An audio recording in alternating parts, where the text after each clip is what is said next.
Brugada syndrome is a rare disease, first described in 1992 by the Pedro and Joseph Brugada, two cardiologist brothers. This syndrome is associated with increased risk of abnormal heart rhythms and sudden cardiac death in people with structurally normal hearts. It is found more commonly in Asian population, and is also called sudden unexplained nocturnal death syndrome. Some patients don't have an identifiable genetic cause, but some patients have clearly identified gene, with an autosomal dominant mode of transmission and low penetrance. The most well-known of these genes is a mutation in SCN5A, which encodes the sodium channels in cardiac muscles. This could result abnormal repolarization in some regions of heart. The right ventricular outflow tract is particularly susceptible to these changes, and is often an origin for the arrhythmias. Despite this syndrome is not linked to gender, it is 8 to 10 times more prevalent in males than in females, and males have higher risk of sudden cardiac death. Based on electrocardiogram findings, there are 3 types of Brugada syndrome. Type 1 typically shows more than 2 mm coved ST segment elevation, which is followed by a negative T wave in leads V1 to V3, indicating that the ventricles are not depolarizing normally.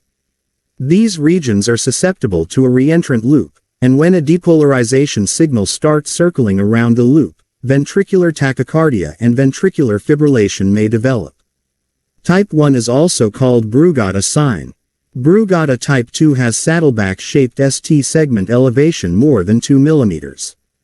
In Brugada type 3, the amplitude of ST elevation is less than 2 mm, while the morphology of ST segment looks similar to type 2. It is important to note that ECG changes are not always present in the same patient. The abnormal heart rhythm may occur at rest following a heavy meal or even during sleep, due to high vagal tone. They can also be triggered by a fever, excessive alcohol, strenuous exercise, and certain medications. Most patients with Brugada syndrome are asymptomatic, and sudden cardiac death may be the first presentation. For diagnosis, only type 1 ECG is considered diagnostic, and traditionally must have one of the following clinical criteria.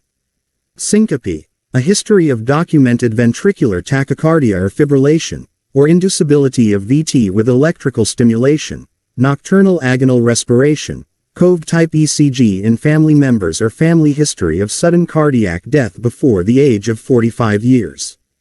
Type 2 and Type 3 ECG are non-diagnostic, but they warrant further investigations.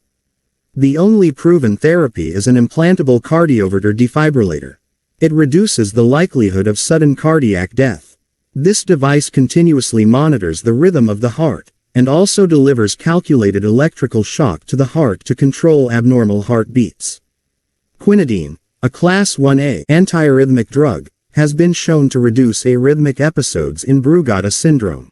If you learned something new from this video, make sure to subscribe to our YouTube channel. If there is any suggestion, please let me know by leaving a comment below right now. Thank you for watching this video. Stay safe and healthy.